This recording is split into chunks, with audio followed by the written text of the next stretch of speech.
The house at 25 Cromwell Street looked like any other on a gray Gloucester morning.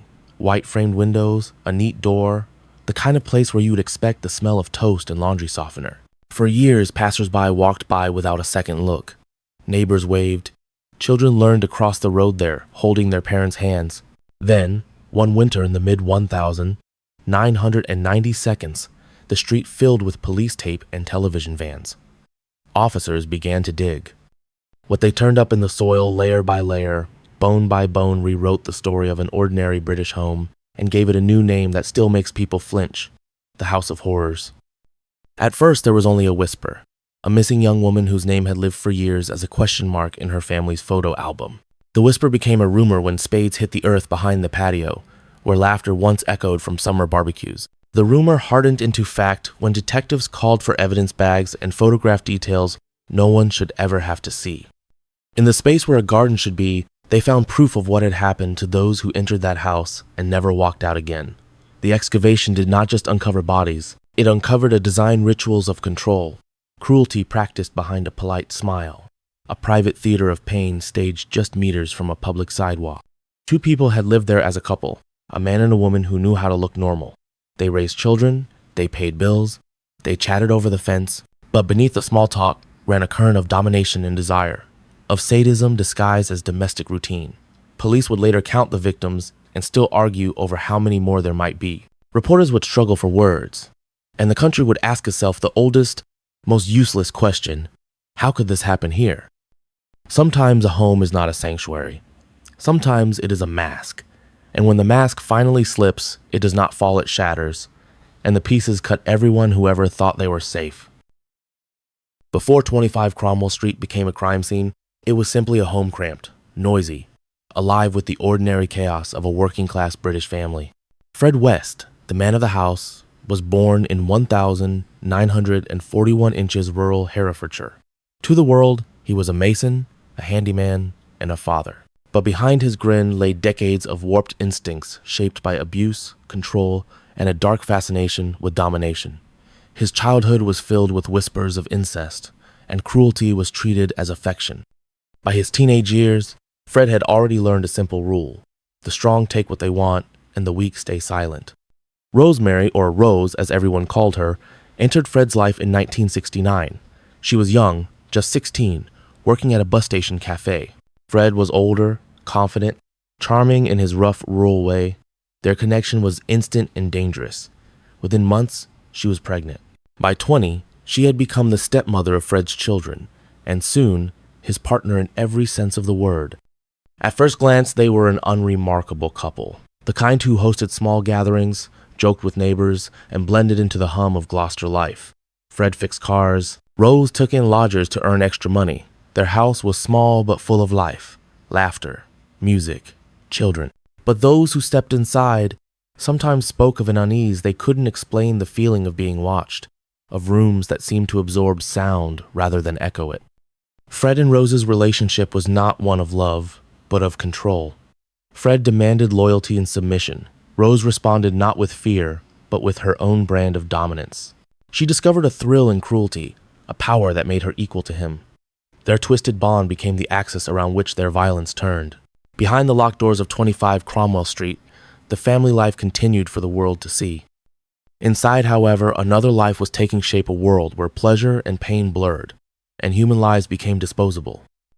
They would soon begin inviting victims into that house, young women looking for a room, a job, or simply a kind face. None of them would leave. And yet, for nearly 2 decades, no one saw the truth. Not the neighbors, not the authorities, not even the children at least, not until it was too late. In Gloucester, the Wests were just another family. In truth, they were building a mausoleum one body at a time. It began, as many tragedies do, almost quietly. A scream muffled behind brick walls, a locked door, a lie told to the neighbors the next morning. The first known victim was Charmaine West, Fred's own stepdaughter, a child of barely 8 years old. Her mother, Rena, had vanished under mysterious circumstances after arguing with Fred. When Rena stopped visiting, Fred explained that she had simply moved away. The neighbors believed him. Gloucester was the kind of place where you didn't pry into another man's household. But Charmaine's defiance, her refusal to submit to Rose's discipline, sealed her fate. One afternoon in 1971, when Fred was away, Rose snapped. In a burst of rage, she beat the child to death. When Fred returned, he buried Charmaine's small body beneath the kitchen floor. Days later, he told the children she went to live with her mum. The story ended there, at least for now. Soon after, Rena West herself disappeared, last seen visiting Fred to check on her daughters. Her remains would later be found dismembered and buried near a country lane. Fred and Rose to protect their secret, but what started as concealment evolved into something darker, a ritual of control and thrill. By the mid-1970s, the couple had perfected their method. They offered lodging to young women, often runaways or students seeking cheap rent. The basement became their domain, a soundproof room Fred proudly called the playroom. There, violence was rehearsed like theater. Fred's tools, cords, knives, tape were arranged neatly, as if for craftwork. Rose joined in, first hesitantly, then eagerly. She learned that pain could be a language, and she spoke it fluently. Their victims vanished into thin air. No missing persons report gained traction. The women were often estranged from their families, easy to forget. Fred explained away each disappearance. She moved to London. She got a new job. No one checked. No one wanted to believe the friendly couple next door could be hiding death behind plaster walls. Each burial made Fred bolder. He expanded the graveyard under the bathroom, under the garden, under the very foundation of the house. He even joked about it to acquaintances. "If you dig around my place, you'll find trouble." They laughed. He laughed louder. To the outside world, Fred and Rose West were still the smiling couple at 25 Cromwell Street, raising children, paying bills, living life. Inside, the smell of decay began to leak through the cracks. The line between murder and routine had vanished. For Fred and Rose, death was no longer an accident. It was a way of life. By the early 1992s, 25 Cromwell Street still stood faded, cramped, and packed with life. Fred and Rose West had grown older. Their children had grown wary. The laughter that once drifted through the thin walls had turned sharp, nervous, and beneath the surface, the ground itself seemed to pulse with secrets. The first crack appeared when one of their daughters, Heather West, began to rebel. She was bright, outspoken, and most dangerously she questioned her parents' control. Heather told friends at school about things that happened at home, about her mother's violent rages, her father's hands, the fear that hung over every meal. Teachers noted her distress, but no one intervened. When Heather suddenly disappeared in 1987, Fred and Rose offered a chillingly casual explanation. "She got a job at a holiday camp. Don't worry, she'll write." But Heather never wrote. Years passed. The children grew up under strict rules. Don't talk about Heather. Don't bring friends home. Don't ask questions. Yet whispers escaped the walls. Rumors reached social services about abuse, neglect, something unspoken. In 1992, authorities began investigating the Wests for child cruelty. What started as a routine welfare case soon turned into the unearthing of one of Britain's darkest crimes. Detectives interviewed the younger children who spoke hesitantly at first of bad things in the cellar. One child, trembling, mentioned Heather. "She's under the patio." At first, the police didn't believe it. No one wanted to imagine that sentence could be literal, but a search warrant was issued. On the 24th of February 1994, officers arrived at 25 Cromwell Street. Fred was calm, even helpful. He offered tea. He joked nervously. But when the digging began, his mask began to crack. A few feet beneath the concrete, they found human remains, bones, bound fragments of cloth, teeth. The garden had been turned into a graveyard. Days later, more remains surfaced. Each discovery was methodical, wrapped, buried, labeled in Fred's own handwriting. When confronted, Fred tried to explain, "It was me. Rose had nothing to do with it," but the evidence said otherwise. Inside the house, police found souvenirs, jewelry, photographs, notes, trophies of lives extinguished. The smell of decay clung to every wall, every floorboard. As news broke, the media descended on Gloucester. Crowds gathered outside the home that had once seemed so ordinary. Reporters called it the House of Horrors. The nation watched in disbelief as police carried bags of bones through the narrow doorway. Fred and Rose were arrested. Neighbors who once shared cups of sugar now watched in horror as the truth surfaced, that beneath their feet, 12 young women and girls had been buried, many dismembered, some still unidentified. Fred confessed to to burying, to making mistakes. But when detectives pressed him about Heather, his voice broke. "I did her as well," he said quietly. "It was just one of them things." One of them things, a phrase that trivialized horror, that showed how utterly detached he had become from the value of life. As forensic teams mapped the house, every corner told a story. The cellar walls were lined with hooks. The bathroom ceiling bore faint marks where victims had struggled.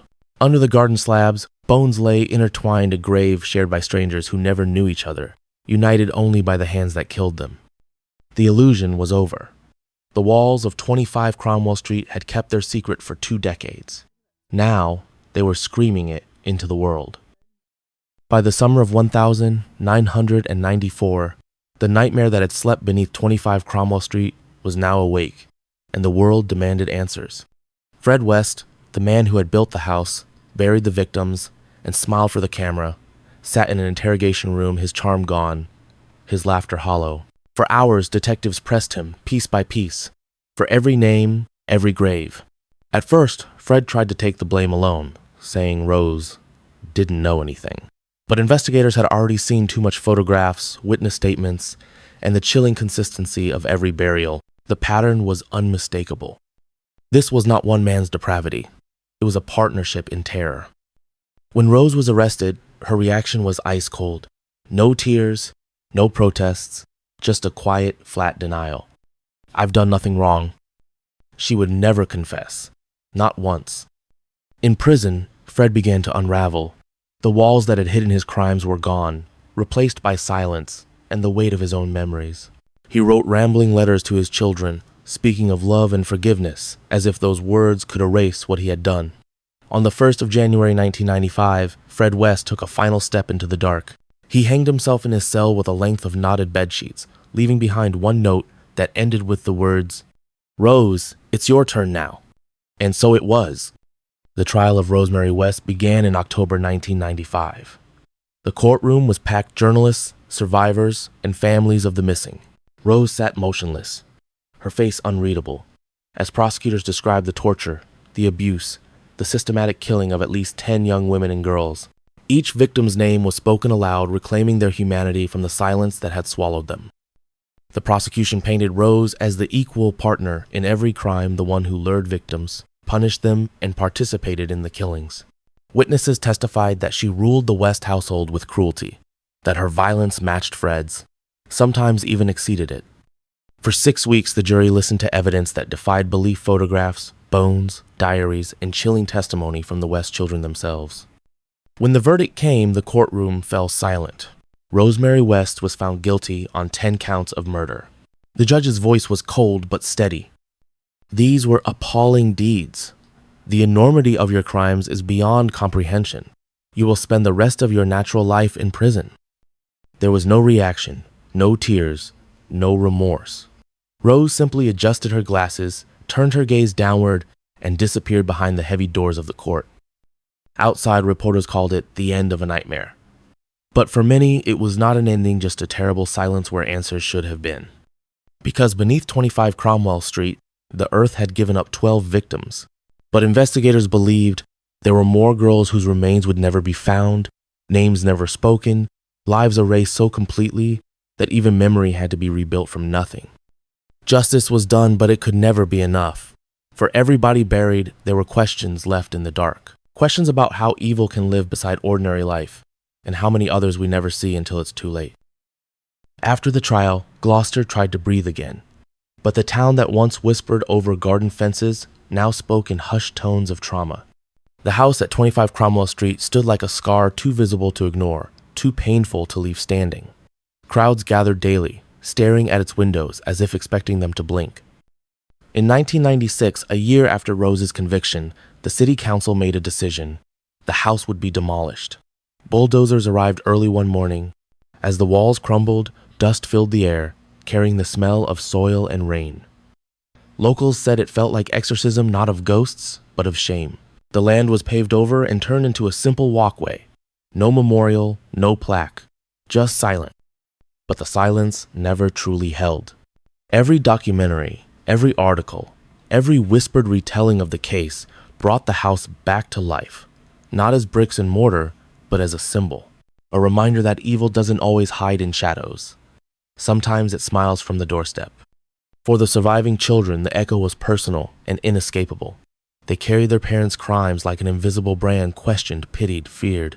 Each tried to rebuild a life out of pieces that no longer fit. Some changed their names. Others never spoke publicly again.